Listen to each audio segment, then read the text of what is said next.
Hello friends, I am Ubaidul Haq Ansari and welcome to my channel. Hi, it's me. So, after uploading my last video lecture on YouTube, that is Introduction to Heat Transfer, I got one suggestion from few of my students. The suggestion was, sir, it will be really helpful if you explain some concepts in Hindi also. By doing so, more number of students may get benefit of this video lecture series. Then I also thought that for explaining the technical concepts, language should not be the barrier. And the ultimate aim of this lecture series is to deliver the content to the target audience in the most efficient way. So keeping in the mind the suggestion, from today onwards we will discuss the concepts in both English language as well as Hindi. Okay. So today's topic of discussion is modes of heat transfer and Fourier's law. I hope you have already watched my last video on introduction to heat transfer. If you have not watched it yet, the link is in the description. You can watch it. So today we are going to discuss following topics, that is, what are the various modes of heat transfer, conduction, convection and radiation, what are their definition, what are the conditions for conduction heat transfer, convection heat transfer and radiation heat transfer, then what is the Fourier's law of heat conduction, what are its assumptions and what are its essential features. So first very important topic is modes of heat transfer. So there are three basic modes of heat transfer: conduction, convection and radiation. So first one is conduction. So conduction, it is the transfer of heat from one part of a substance to another part of the same substance, or from one substance to another substance which are in physical contact with each other without appreciable displacement of molecules forming a substance. So जैसे conduction क्या है, एक process है जिसकी वजह से, एक mechanism है जिसकी वजह से हीट ट्रांसफर होता है in solids, liquids and as well as in gases. Okay. अब ये कंडक्टर एक वर्ड हमने सुने हैं पहले. For example, copper and aluminium are good conductor of electricity. When we say that, what does it mean? That copper and aluminium material allows electricity or current to conduct through it easily. If the material allows electricity to conduct through it easily, then that material is good conductor of electricity. Now those material which allows heat to conduct through it easily, that material are good conductor of heat. Now for the flow of current through any particular wire, there are two conditions required. ठीक है, कोई भी wire के through current अगर flow करवाना है from one point two another point, तो उनके लिए दो कंडीशंस हमको रिक्वायर होती है. First condition is both the wire should be in physical contact. Obviously दो पॉइंट जो है जिनके बीच में हमको करंट को फ्लो कराना है, वो दोनों वायर के थ्रू कनेक्ट होना चाहिए, मतलब फिजिकल कांटेक्ट होना चाहिए उनके बीच में. ओपन सर्किट रहा तो करंट फ्लो नहीं होगा. And second condition is there should be a potential difference between those two points. By potential difference we mean voltage. तो अगर ये दो कंडीशन है, वायर कनेक्टेड है, ओपन सर्किट है और दो पॉइंट के बीच में अगर पोटेंशियल डिफरेंस है, तो उनके बीच में करंट फ्लो होगा. In the similar way, the two conditions for conduction heat transfer is between the two location of the same body there should be a physical contact और there should be a particular medium through which heat can transfer. And second condition is temperature difference must exist between those two points. Okay. And third thing is without appreciable displacement of molecules. This thing we will discuss little bit later. So let's take an example of conduction. तो example के तौर पे यहाँ पे हम एक solid rod को ले रहे हैं. अब इस सॉलिड रॉड के एक एंड को मैंने पकड़ के रखा हूँ अपने हाथ से, और दूसरा एंड मैंने एक हीटिंग सोर्स कैंडल और बर्नर के ऊपर रखा हूँ उसको. जब इनिशियली दोनों एंड रॉड के रूम टेम्परेचर में रहेंगे तो मुझे अपने हाथ में कोई भी हीट फील नहीं होगी रॉड की वजह से.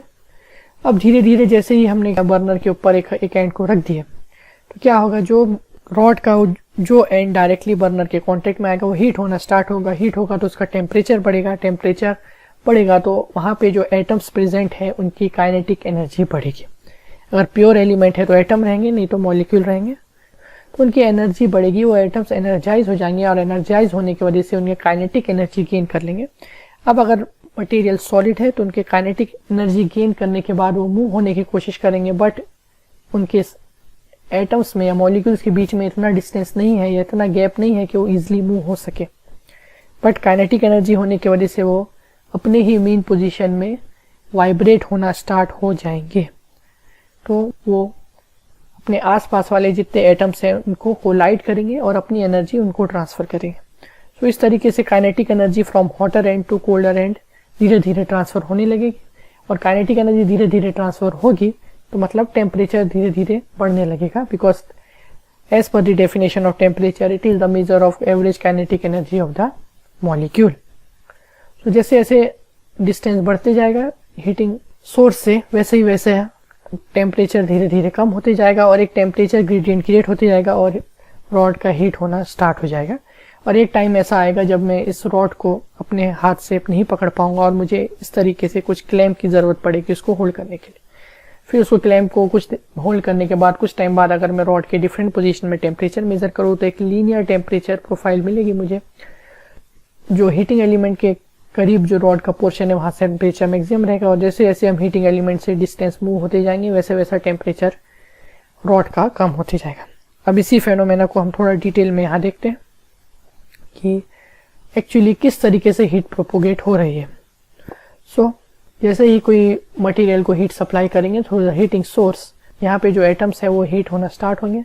हीट होना स्टार्ट होंगे तो उनकी काइनेटिक एनर्जी बढ़ेगी, काइनेटिक एनर्जी बढ़ेगी तो मूव होने की कोशिश करेंगे, बट इनके पास स्पेस नहीं है कि मूव हो सके, तो वो अपनी ही जगह पे वाइब्रेट होना स्टार्ट हो जाएंगे। This phenomena is called as lattice vibration. Vibration होने की वजह से वो अपने नेबरिंग एटम्स को अपनी एनर्जी ट्रांसफर करेंगे। So atoms would be energise and vibration would increase. यहाँ पे जितना ज्यादा टेम्परेचर रहेगा वहाँ उतनी ज्यादा इंटेंसिटी ऑफ वाइब्रेशन रहेगी। तो हीटिंग एलिमेंट या हीटिंग सोर्स के करीब जो एटम है उनकी इंटेंसिटी ऑफ वाइब्रेशन ज्यादा रहेगा, और कंपेरेटिवली जो थोड़े ज्यादा डिस्टेंस में है उनका इंटेंसिटी ऑफ वाइब्रेशन थोड़ा कम रहेगा। दोनों हालांकि एक दूसरे को वाइब्रेशन की वजह से एनर्जी ट्रांसफर करने की कोशिश करेंगे, बट क्योंकि जो हीटिंग सोर्स के पास वाला एटम उसका इंटेंसिटी वाइब्रेशन ज्यादा रहेगा तो net effect would be transfer of energy from region of higher temperature to the region of lower temperature, और in this way a temperature gradient would set up along the atom and heat will start flowing from high temperature to low temperature because already there is a physical contact and temperature difference is also there between 2 points. So in this way transfer of heat would take place through the conduction. Okay, now this is about the solid route. Now there are two types of solid, metallic solid and non-metallic solids. So what is the difference between metallic solid and non-metallic solid? That metallic solids have free electron in their outermost shell. जितने भी metals होते हैं उनके outermost shell में free electron रहता है, जिनका nucleus से फोर्स ऑफ अट्रैक्शन तो कंपेरेटिवली कम रहता है, जिसकी वजह से वो फ्रीली मूव हो सकते हैं, और इलेक्ट्रॉन से उनका साइज काफी कम होता है as compare to size of the atom और the molecule of any substance. So वो वॉइड्स में जो वॉइड स्पेस है और जो गैप है उनके बीच में भी इजिली मूव हो सकते हैं, और जो एनर्जी उन्होंने हीट होने की वजह से जो गेन की है, सपोज हीटिंग सोर्स यहाँ पर है तो ये जो फ्री इलेक्ट्रॉन है इसने जो भी अपनी एनर्जी गेन किया है वो ट्रेवल कर सकता है through voids, through from lower most atom to upper most atom also. और अगर आप इस अरेंजमेंट ऑफ एटम्स को 3 डायमेंशन में कंसीडर करें तो इजिली इनके पास पाथ मिल जाएगा इन फ्री इलेक्ट्रॉन्स को मूव होने के लिए, और वो एक फ्री इलेक्ट्रॉन अपनी काइनेटिक एनर्जी कोई भी एटम को कहीं पर भी जाकर ट्रांसफर कर सकता है। इसका क्या मतलब है, जो भी जितने भी मेटेलिक सॉलिड है उसमें 2 वजह से हीट ट्रांसफर होता है, by vibration of molecules in the lattice and also through the motion of free electrons. Okay, अब अगर हम इसको नॉन मेटेलिक सॉलिड से कंपेयर करें तो नॉन मेटेलिक सॉलिड्स की डेंसिटी कंपेरेटिवली मेटेलिक सॉलिड से कम होती है। For example iron and plastic. Plastic is non metal, iron is metal. You know very well that plastic is lighter than iron और density of iron is more than that of plastic.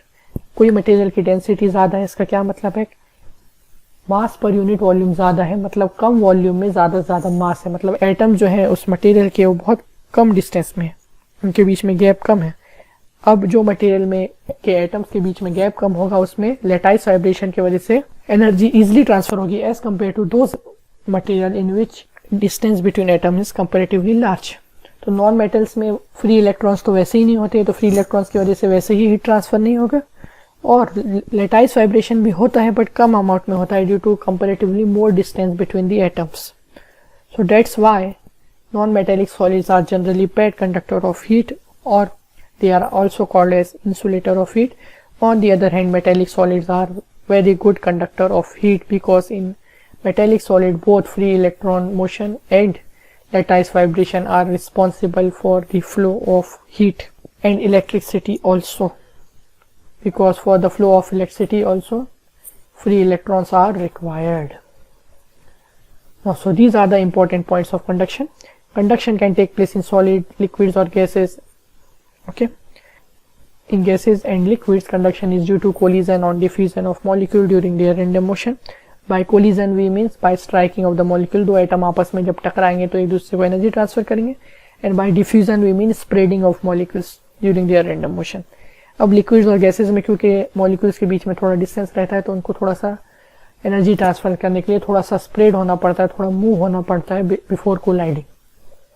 So in gases or liquid, conduction is due to collision and diffusion of molecule, but in solid it is due to combination of vibration of the molecule and lattice and due to transfer of free electrons. Okay, and the conduction is more dominant in solid as compared to fluids. Why? Because in the definition of conduction there is one point, that is without appreciable displacement of molecules forming the substance. So जो भी liquid और gas या solid है के molecules में appreciable displacement नहीं होना चाहिए. पर लिक्विड और गैसेस को अगर हम हीट करेंगे तो उसके एटम्स मॉलिक्यूल्स एनर्जाइज होने की वजह से वो इजीली फ्लो हो सकते हैं. Because fluids are the substance which has tendency to flow. उनको एनर्जी सप्लाई करेंगे तो इजीली फ्लो हो सकते हैं वो, और कंटिन्यूसली डिफॉर्म हो सकते हैं. तो अगर लिक्विड और गैसेस का एप्रिशिएबल डिस्प्लेसमेंट हो गया तो mode of heat transfer would know longer be conduction, but the mode of heat transfer would be convection.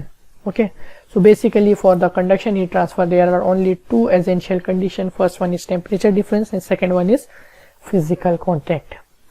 Now let's come to second mode of heat transfer, that is convection. So convection is mode of heat transfer between a solid surface and adjacent liquid or gas surface, that is basically fluid that is in motion, and it involves the combined effect of conduction and fluid motion. Okay, so convection is basically a combined effect of conduction and fluid motion. तो by combined effect what we mean कि conduction के जितने भी essential condition है वो सब यहाँ पे भी आने वाली है convection में. उसके अलावा additional एक condition क्या होने वाली है, fluid motion. तो conduction की कौन सी दो condition है, physical contact होना चाहिए, मतलब मीडियम होना चाहिए. सेकंड टेम्परेचर डिफरेंस होना चाहिए. उसके अलावा थर्ड कंडीशन है फ्लूइड मोशन होना चाहिए. अब थर्ड कंडीशन सेटिस्फाई होने के लिए दो बॉडीज में से एक बॉडी पहले तो फ्लूइड होना चाहिए. So convection can take place either between solid surface and fluid और between two fluid surface. So the convection cannot take place between two solid surface, it can only take place between either solid and fluid or between two fluids. It is also the transfer of heat within the fluid by mixing of one portion of fluid with another. Okay, तो convection को explain करने के लिए हम यहाँ पर एक example लेते हैं, heat convection in gases और air. तो यहाँ पे हमने एक example ली है रूम हीटर का. तो जैसे कि हम हीटर को ऑन करेंगे तो एयर जो हीटर के कांटेक्ट में आएगी वो उसका टेम्परेचर बढ़ना स्टार्ट होगा. So as per the characteristic gas equation, PV is equal to mRT, and air is also a type of gas, so this equation is applicable. PV equal to mRT. Or rearranging the terms in this equation, we will get density, which is mass by volume, would be equal to P by RT. From this relation, we can conclude that density of the gas or air would be inversely proportional to its temperature. So यहाँ पर क्या होगा, cold air जो heater के contact में आ रही है तो उसका टेम्परेचर बढ़ेगा. टेम्परेचर बढ़ने की वजह से उसकी डेंसिटी कम होना स्टार्ट हो जाएगी. अब कोल्ड एयर जो कांटेक्ट में आई और वार्म हो गई, वार्म एयर की डेंसिटी कम हो गई, तो ऊपर की जो कोल्ड एयर है जिसकी डेंसिटी ज़्यादा है वो उसको कोल्ड एयर नीचे आने की कोशिश करेगी, क्योंकि हमेशा हैवियर जो फ्लूइड है वो नीचे रहने की कोशिश करते हैं. तो वो कोल्ड एयर वार्म एयर को नीचे पुश करेगी और वार्म एयर ऊपर जाएगी.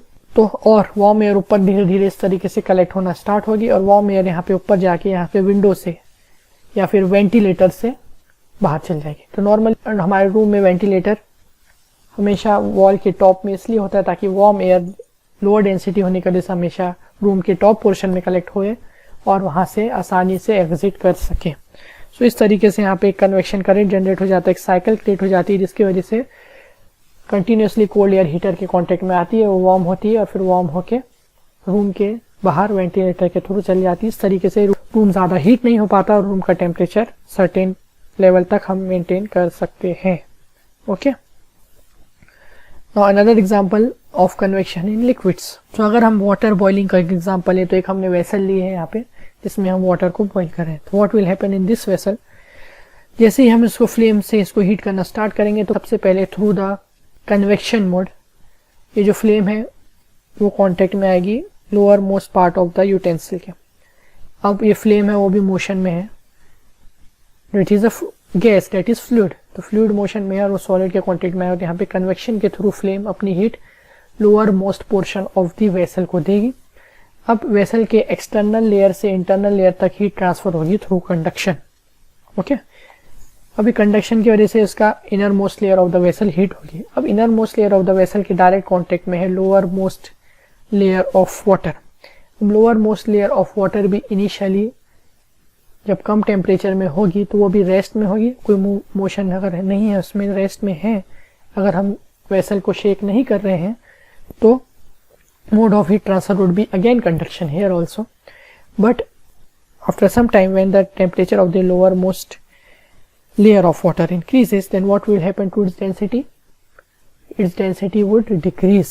Okay, water की भी density temperature के साथ कम होगी. We know very well that the density of water is maximum at 4 degree Celsius. तो 4 डिग्री सेल्सियस के बाद हम जैसे जैसे वाटर का टेम्परेचर बढ़ाते जाते हैं उनकी डेंसिटी कम होती जाती है. ठीक है, तो अगर रूम टेम्परेचर में है मतलब 4 डिग्री सेल्सियस से ज़्यादा टेम्परेचर है वाटर का, तो अगर हम जैसे जैसे उसको हीट करेंगे उसकी डेंसिटी कम होने लगेगी.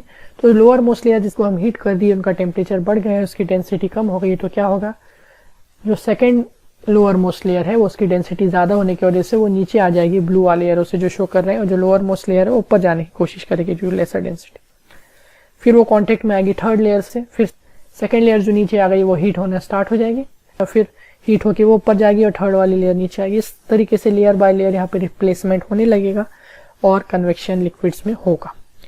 अब हम यहाँ पे अगर हीट ट्रांसफर रेट बढ़ाना चाहते हैं तो हम क्या करेंगे, इसको हम सम एक्सटर्नल फोर्स यूज कर सकते हैं लाइक स्पून और stirrer in order to enhance the rate of heat transfer.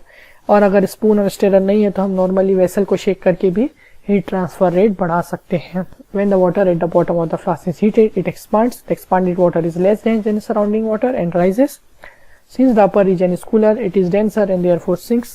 The difference in the density of water in the different region sets up a convection current.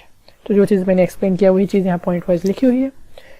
अब यहाँ पे जो fluid का motion होना ज़रूरी है कन्वेक्शन में, तो फ्लूइड का मोशन किस तरीके से हो रहा है उसके बेसिस में हम कन्वेक्शन को भी दो टाइप से डिवाइड कर सकते हैं, that is forced convection and natural convection. So what is natural or free convection? It occurs when fluid circulates by virtue of natural differences in density of hot fluid and cold fluid. The denser portion of the fluid moves downward because of greater force of gravity as compared with the force on less denser fluid. जो मैंने दो example अभी आपको explain किए हैं air का और water का, वो दोनों ही एग्जांपल है नेचुरल और फ्री कन्वेक्शन के, बिकॉज वहाँ पे हमने कोई भी ऐसा एक्सटर्नल सोर्स से यूज नहीं किए थे in order to enhance the motion of fluid. But if we use some pump blower or external force in order to enhance the motion of the fluid, then the mode of convection or the type of convection would be forced convection. Okay, so these are the example of forced convection and natural convection. Natural convection में एक path रहता है fluid का, उसी direction में motion होगा from low height to higher height, because जैसे जैसे फ्लूइड हीट गेन करता है कोई सब्सटेंस से तो उसका टेम्परेचर राइज होने की वजह से उसकी डेंसिटी कम होती है, और डेंसिटी कम होने की वजह से लाइटर फ्लूइड ऊपर मूव होना स्टार्ट होता है और हेवियर फ्लूइड नीचे आने की कोशिश करता है. So in natural convection density difference plays very important role, but in force convection this is not the case. हम कहीं पर भी एयर की डेंसिटी कहीं ज़्यादा है कहीं कम है, पर फोर्सफुली हम कहीं पर भी किसी भी डायरेक्शन में फ्लूइड का मोशन करवा सकते हैं as per hour convenience. Okay, सो हम क्योंकि यहाँ पे डेंसिटी डिफरेंस की वजह से नहीं होता, forcefully by using some external source we are giving motion to the fluid. So obviously in the force convection the motion of the fluid will be at higher rate, higher will be the rate of the heat transfer. So these are some important points related to convection. It can occur either between solid and fluid or between two fluids. The essential conditions for convection are temperature difference, physical contact and fluid motion. Faster the fluid motion, faster will be the convection heat transfer. In natural convection, motion of the fluid is due to difference in densities of hot and cold stream of the fluid, and in forced convection, the motion is due to some external force, that is by pump, blower or fan. Okay. Now the third mode of heat transfer is radiation. So radiation is the transmission of heat in the form of electromagnetic waves which can travel even in vacuum.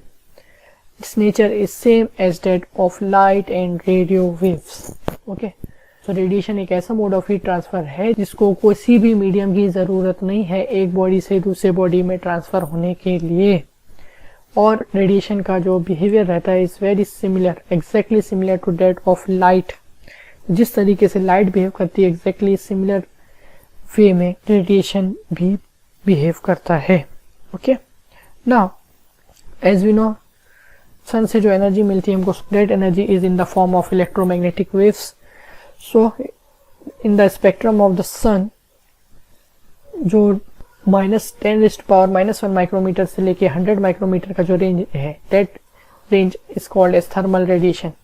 तो इसमें इस thermal radiation में कुछ part UV rays का रहता है, majority of part infrared radiation का रहता है और विजिबल का कंप्लीट पार्ट रहता है. सो वो वेव्स जिसके वेव लेंथ 10⁻⁻1 मीटर से 100 माइक्रोमीटर के बीच में रहती है उसको हम बोलते हैं थर्मल रेडिएशन.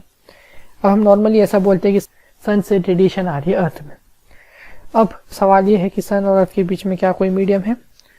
तो एक्चुअली अर्थ के 400 किलोमीटर के अप्रोक्सीमेटली जो रेडियस है वहाँ पर वेरियस लेयर्स ऑफ एटमोसफेयर है, troposphere, mesosphere, stratosphere etcetera. But 400 kilometre के बाद वहाँ पे कोई मीडियम नहीं है, एम्प्टी स्पेस है, दैट इज वैक्यूम है. फिर भी जो सन से की जो एनर्जी है वो अर्थ तक पहुँचती है through radiation. So radiation is that mode of heat transfer which can travel in medium as well as in absence of medium, that is in vacuum also. Okay, so this is the speciality of the radiation. So what are the important points related to radiation? The energy coming to the earth from the sun is in the form of radiation, and radiation does not require any medium for propagation. Hence radiation will be the only mechanism for heat transfer whenever a vacuum is present. ऐसा क्यों? Because conduction और convection दोनों में physical contact होना जरूरी है, यानी कि एक मीडियम प्रेजेंट होना जरूरी है, तभी कंडक्शन या कन्वेक्शन हो सकता है, और रेडिएशन के लिए मीडियम की जरूरत नहीं है. अब इसमें बहुत इंपॉर्टेंट एक बात ध्यान देने वाली ये है कि रेडिएशन को मीडियम की जरूरत नहीं है. इसका ये मतलब बिल्कुल भी नहीं है कि अगर मीडियम है तो उसमें रेडिएशन नहीं होगा. Radiation can occur even in absence of medium and also in presence of medium. This is the meaning of this term. But conduction and convection can occur only in the presence of medium. It cannot take place in the absence of medium. Okay, and all the body having non-zero absolute temperature emits heat in the form of electromagnetic waves. तो ऐसा नहीं है कि सिर्फ सन ही है जो heat radiate करती है, सभी बॉडीज जिनका एब्सोल्यूट टेम्परेचर नॉन जीरो है वो हीट एमिट करती है. And last point, all bodies radiate heat. So a transfer of heat by radiation occurs because hot body emits more heat than it receives and a cold body receives more heat than it emits. तो जो भी body है वो चाहे सन हो या अर्थ हो, सभी हीट कुछ ना कुछ अमाउंट में हीट करती है डिपेंडिंग अपॉन इट्स टेम्परेचर. अब उनका क्या रिलेशन है वो हम स्टीफन बोल्ट्जमैन लॉ में देखेंगे. तो अर्थ सन से जो रेडिएशन एमिट हो रही है वो अर्थ को मिल रही है, और अर्थ से जो रेडिएशन एमिट हो रही है वो भी सन को मिलेगी. Although temperature of earth is very small as compared to temperature of the sun, but net effect would be the transfer of heat from hotter body to the colder body. इसका क्या मतलब है? अगर इसे हम लाइट से compare करें, because radiation behaves like light. अगर रूम में हमने एक CFL है जो 80 वाट का है और एक दूसरा जीरो बल्ब है जिसका जीरो रहता नहीं एक्चुअली, फॉर एग्जांपल 10 वाट का एक बल्ब है, तो 10 वाट जो लाइट एमिट कर रहा है वो 80 वाट वाले बल्ब को ही मिलेगी, और 80 वाट वाला बल्ब जो लाइट एमिट कर रहा है वो 10 वाट वाले बल्ब को ही मिलेगी. But the net effect of transfer of light would be from high intensity light और high power light to the low intensity light और low power bulb. Okay. Similarly other example हम किस तरीके से इसको एक्सप्लेन कर सकते हैं. अगर दो रिजर्वायर है, मैंने एक छोटे रिजर्वायर से 1 लीटर पानी बड़े रिजर्वायर में डाला और वहीं बड़ी रिजर्वायर से 1000 लीटर पानी छोटे रिजर्वायर में डाला, तो net effect would B the transfer of water from high capacity reservoir to low capacity reservoir. Okay, so radiation की वजह से low temperature से high temperature में भी heat emit हो सकती है because its behavior is very similar to the light, but net effect would be from high temperature body to low temperature body. So this is all about the modes of heat transfer. Now here are some common examples of conduction, convection and radiation you can see from the figure. यहाँ पे जैसे आप देख रहे हैं यहाँ पे fire लगी हुई है यहाँ पे, तो यहाँ पे अगर तीनों mode of heat transfer explain की है, अगर हमको कंडक्शन के थ्रू हीट को फील करना है तो हमको इनके बीच में फिजिकल कांटेक्ट होना ज़रूरी है। तो हम एक रॉड को एक एंड को अगर हीट करें और दूसरे एंड को महसूस करें, तो कुछ टाइम बाद ये एंड ऑफ द रॉड भी हीट होना स्टार्ट हो जाएगा, जैसे स्टार्टिंग में एक्सप्लेन किए। Second mode of heat transfer है इस कन्वेक्शन। जो एयर डायरेक्टली फ्लेम के कांटेक्ट में आ रही है तो उसकी वजह से उसका टेम्परेचर इंक्रीज होगा, टेम्परेचर इंक्रीज होने की वजह से उनकी डेंसिटी कम होगी और ऊपर मूव होने लगेगी। हीटेड एयर है जो ऊपर मूव होगी, वो एयर डायरेक्टली अगर हमारे हाथ में कांटेक्ट में आएगी, that heat is due to convection because the upcoming air is at higher temperature as compared to the temperature of our body, and that air is in motion and there is a physical contact. So all three conditions of convection is satisfied here. On the other hand, हमको wire की heat feel करने के लिए ज़रूरी नहीं है उसके surrounding air को टच करें या फिर एक रॉड को वहाँ तक लेके जाए। हम थोड़ी डिस्टेंस में ही बैठे हैं तो we can still feel the heat of the fire because in that case the mode of heat transfer would be radiation. यहाँ पर भी एक फिगर में एग्जांपल इसी तरीके से कुछ एक्सप्लेन किया गया है। एग्जांपल, जो कैंडल के फ्लेम की वजह से जो एयर हीट हो रही है वो ऊपर मूव होगी, तो जो ऊपर अगर हम हाथ रखें एग्जैक्टली वर्टिकल प्लेस करें वहाँ पे तो हमारे हैंड को हीट फील होगी। वैसे अगर हम स्पून या कोई और मेटेलिक बॉडी रखें तो उस मेटेलिक बॉडी के थ्रू हमारे हाथ तक हीट ट्रांसफर होगी, that is through conduction, and at some distance we can feel radiation heat transfer also. यहाँ पर भी कुछ उसी तरीके से एग्जाम्पल लिया गया है जो मैंने वेसल का दिया, और यहाँ पे कंडक्शन की वजह से जो वेसल हीट होगा वहाँ से हैंडल में भी हीट ट्रांसफर होना स्टार्ट होगा। इस वजह से प्रेशर कुकर और नॉर्मली जो फ्राइंग पैन वगैरह रहता है उसमें एक प्लास्टिक का इंसुलेटिंग मटेरियल इसके सराउंडिंग रहता है ताकि हम उसको आसानी से पकड़ सके, वो ज़्यादा हीट ना हो। प्लास्टिक सा pad conductor of heat. Fourier's law of heat conduction. So this law is actually the fundamental law of conduction heat transfer. It states that the rate of heat conduction per unit area, that is heat flux, is directly proportional to temperature gradient. By heat flux we mean heat per unit area. Now here we are talking about rate of heat per unit area. So rate of heat flux is directly proportional to temperature gradient. So mathematically Q by A is equal to dt by dx.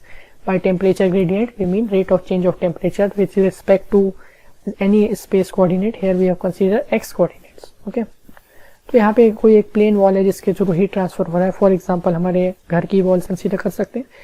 Summer season में घर के बाहर सन की वजह से radiation आ रहा है तो बाहर की वॉल का टेम्परेचर ज़्यादा रहता है, अंदर की वॉल के रूम के टेम्परेचर कम रहता है। तो suppose room temperature is T2 and outer wall temperature is T1 and outermost layer of the wall and lowermost layer of the wall is in physical contact. There is a medium in between them and there is a temperature difference also. So here conditions of conduction will satisfy and heat will conduct from outer surface to inner surface. Okay. Now this rate of heat transfer per unit area as per the Fourier's law is directly proportional to temperature gradient, that is change in temperature per unit change in distance or thickness of the wall. Okay. Now if I want to remove the sign of constant of proportionality, then a term will come that is K.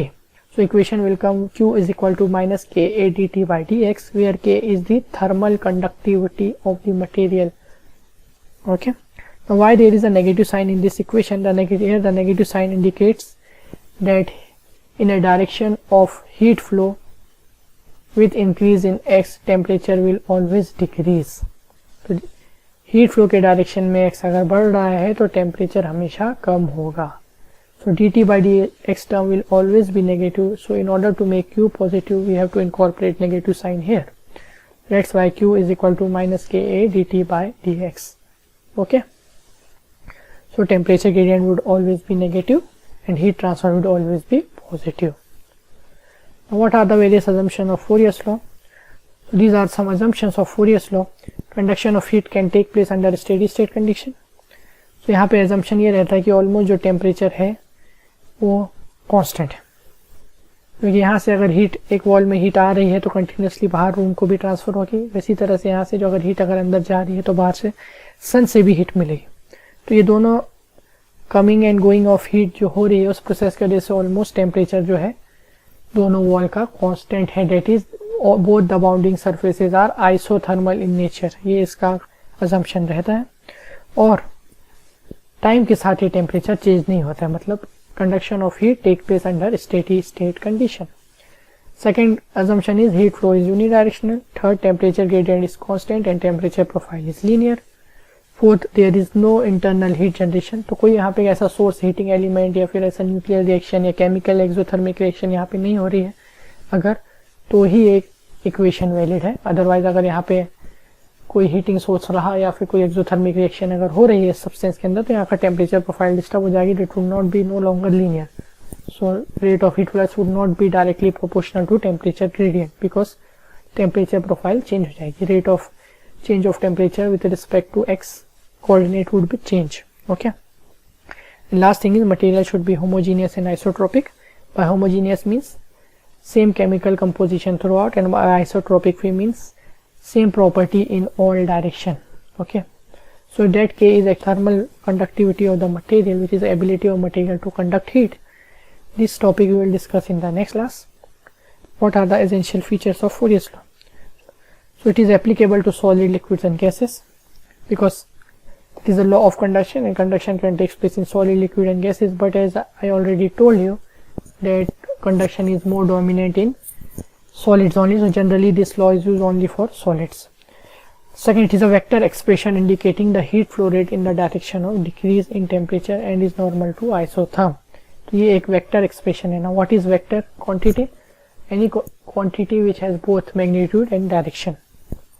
ये जो expression है Fourier's law का, Q is equal to minus K A D T by D X, that not only gives the magnitude of the heat but also show us the direction of heat, that heat will always flow in a direction of decreasing temperature. That's why the expression of the फोरियर्स law is vector expression, not the scalar expression. And third thing, it helps to determine the unknown thermal conductivity of the material through which heat is conducted. तो अगर हमने यहाँ पे कितना amount में heat supply कर रहे हैं, वो हीट कितनी है अगर हमने कैलकुलेट कर लिए, वो एरिया ऑफ द वॉल पता है, टेम्परेचर हमने थर्मोमीटर या सम अदर मेजरिंग डिवाइस से पता कर लिए, तो हम thermal conductivity of the unknown material हम फाइंड कर सकते हैं. These are some essential features of Fourier law. So आज का लेक्चर डिस्कस करने के बाद हम यूनिवर्सिटी के इन क्वेश्चंस का आंसर कर सकते हैं. First, define heat transfer, explain various modes of heat transfer. And second, state Fourier's law of heat conduction and what are its assumptions. Okay. So I hope you understand everything. If you have any doubt, you can ask it in the comment section. If you like this video, then please share it with your friends, and for further updates about latest videos in this channel, please subscribe to my YouTube channel. Hi, it's me. Thank you.